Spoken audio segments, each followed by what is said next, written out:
Eu quero ver o Brasil ser uma das 5 nações mais importantes do mundo. E por quê? As 5 nações que devem mandar no mundo nos próximos 100 anos são Estados Unidos, China, Rússia, Índia e Brasil.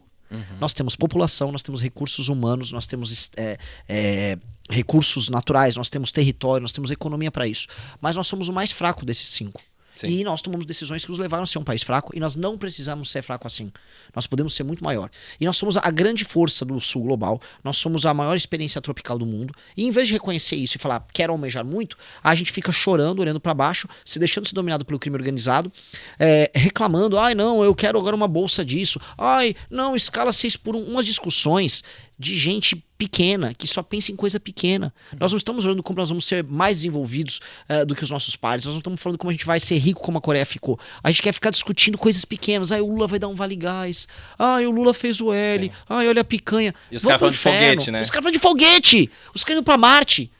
Vietnã se tornando desenvolvido. A Índia tendo mais saneamento básico que a gente. A Índia é uma piada internacional porque eles têm uma relação ainda muito pouco resolvida com banheiros. Com higiene, né? É sério. Isso não é... Houve uma campanha da ONU pra levar toaletes lá pra Índia, pra ensinar as pessoas a não fazerem necessidades na rua. Dito isso, a Índia já resolveu o problema do saneamento básico numa escala maior do que a nossa.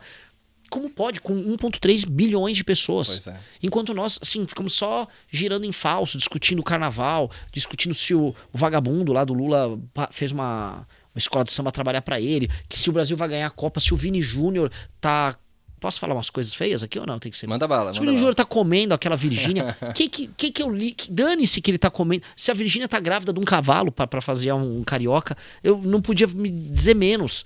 Então, a gente tem que pensar grande, mas nós somos um país que pensa muito pequeno e o mundo espera muito da gente. Eu estive em Washington, falei com pessoas da administração Trump, estou em Portugal e as pessoas esperam demais da gente. Só que a gente não espera. O brasileiro espera muito pouco de si, mas o mundo espera muito do Brasil. E o problema de o mundo esperar muito da gente é que se a gente não entregar o que o mundo espera do Brasil, o mundo vai retirar da gente isso. Sim. E a gente vai deixar de ser um país grande e nós temos poucos anos para poder resolver isso. Então, eu tô aqui para isso e meu nome é Renan. Boa, boa. Falando nessa questão do imigrante, né? Um dos motivos... Cada imigrante tem o seu motivo, né? Por que imigrou. Eu também sou um imigrante, né? Até...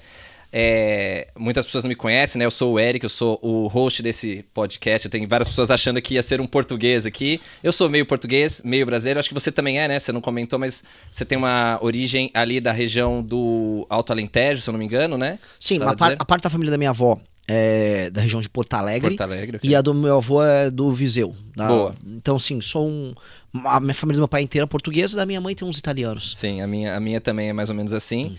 E eu, também sou um imigrante, como muitos outros, e cada um tem a sua história, né? Mas a maioria das pessoas tem como fator que fez ela mudar para outro país a segurança, é um dos principais, a questão da qualidade de vida, entre outros.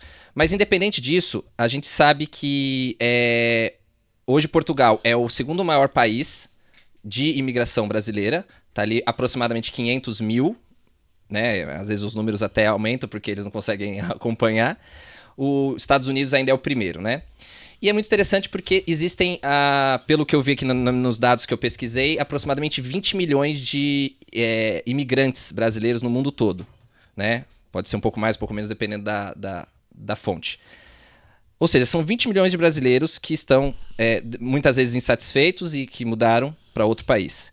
Mas essas pessoas, imagina que são quase 10% da população brasileira.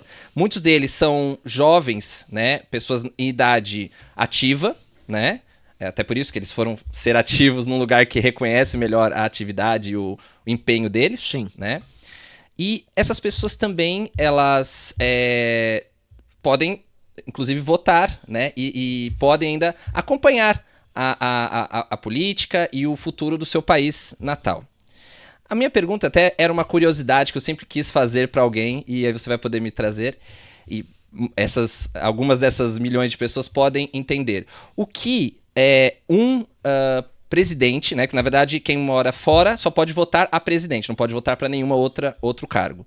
O que um presidente pode fazer para um imigrante que está em outro país? O que ele tem a possibilidade? O que um imigrante pode ter assim, de esperança ou de futuro em um candidato a presidente?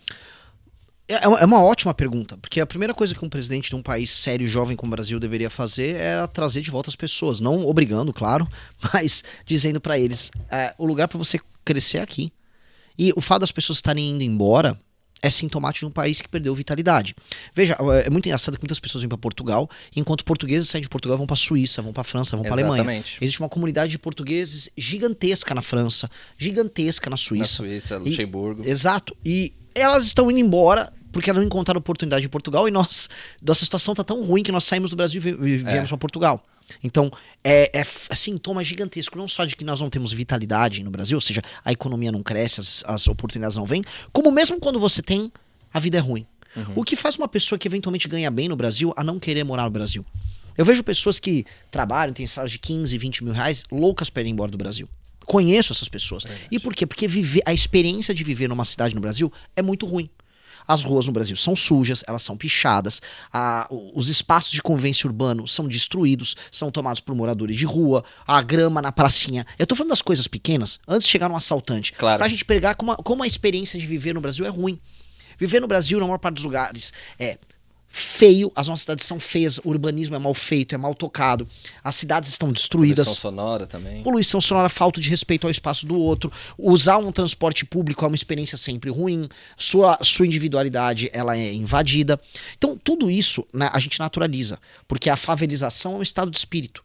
E a gente vai se favelizando, não só o morador da favela, a gente vai se favelizando no trato. A gente vai ouvir o cara que leva uma caixinha de som pra ouvir um funk dentro do ônibus. E a gente passa a achar que isso é natural. Todas essas pequenas coisas vão se somando e vão brutalizando o brasileiro, vão tirando a sensibilidade do brasileiro e tornando o brasileiro uma pessoa que lida com a animalização. E aí quando ele tem um choque de ir pra fora do Brasil e ver que não precisa ser assim, é brutal. E quando eu digo que é brutal, eu peço pros brasileiros que estão nos assistindo, que estão no Brasil, fazendo essa experiência. Eu não tenho dinheiro. Vá um dia pra Argentina, economiza um dinheirinho. Só pra Argentina já dá pra ver uma diferença. Você vai ficar chocado. Não tenho dinheiro. Vai pro Uruguai. Você vai ficar chocado. Chocado, porque não precisa ser assim. E na verdade esse choque inclusive existe dentro do Brasil. Uma pessoa sai do Belém do Pará e vai para Curitiba, ela já fica chocada. Então o que faz com que viver no Brasil seja tão ruim? Quais as razões disso acontecer? Pois bem, eu sendo presidente da República vou resolver isso. Eu preciso tornar a experiência de viver no Brasil, a experiência de acordar e trabalhar, a qualidade do trabalho, quanto você ganha no trabalho, a segurança que você vai e volta pra tua casa, a experiência de andar no carro, se você comprou esse carro ou não, se tá barato ou não esse carro, se a gasolina que tá indo no carro, ela tá barata ou não tá barata, se a cidade tá barulhenta, se a cidade tá te respeitando, se a cidade tá arborizada, se a rua tá limpa, toda essa experiência tem que ser resolvida. Porque a experiência de ser brasileiro hoje, em bom português, é uma merda. Vamos falar, é uma merda. É ruim viver no Brasil. E a gente fica fingindo que não é. Não, aqui é muito bom. Não, porque o cachorro caramelo. Não, porque a gente é um povo feliz. Mentira. Povo violento. Um povo que fica fingindo, se iludindo de que tá tudo bem. Que é a grande ilusão carioca. Tá todo mundo dançando no carnaval. Tô dançando. Tá dançando com o quê, meu amigo? Milhares de pessoas estão morrendo todos os meses por conta do crime organizado. São milhares todos os meses. Rio de Janeiro é um lugar violento. A sua cidade tá tomada pelo Comando Vermelho. Você tá se iludindo. Na França havia uma doença que as pessoas ficaram loucas na Idade Média, elas ficaram dançando até morrer. Ficaram dançando. Foi um surto coletivo. E caíram e morreram. A gente tá nessa. A gente tá num surto de tentar ficar fingindo demência pra lidar com o absurdo. Sim, com certeza. Não, e é interessante porque essa figura, né, que você falou do sexto do cachorro caramelo, é muito interessante porque a gente vê, até hoje em dia com essa questão da inteligência artificial, o pessoal fica fazendo, de vez em quando aparece pra mim na timeline, né, no feed, não sei se você já viu, eles colocaram por inteligência artificial grandes líderes do mundo e os animais que representam a sua nação. Então, por exemplo, tem, se eu não me engano, o Putin é um urso. O urso. Aí a águia americana. E a Inglaterra, seu leão. Exatamente. E aí, será que o animal que representa o brasileiro é um cachorro caramelo? É um cachorro abandonado. E por mais que as pessoas simpatizem, não, Renan, a gente gosta do cachorro caramelo porque toda família pobre brasileira conhece um cachorro. Meu amigo, Nada contra o cachorrinho, eu amo cachorros, eu já adotei cachorros caramelo. Sim. Nada contra o cachorro, que é um animal santo, é um animal magnífico. É patrimônio tombado. É patrimônio tombado. Agora, a autoimagem que nós criamos, querendo ou não, é similar à dele. É de alguém que se adapta ao absurdo. É alguém que sobrevive no erro. Nós não temos que nos adaptar ao absurdo. Nós temos que buscar a grandeza. E só os povos que buscam grandeza que mandam. O Brasil, ele finge ter uma grandeza. E aí quando o brasileiro quer falar da grandeza, vai falar, futebol. Não, a gente tem muitas praias. Fica esse conversa de praia.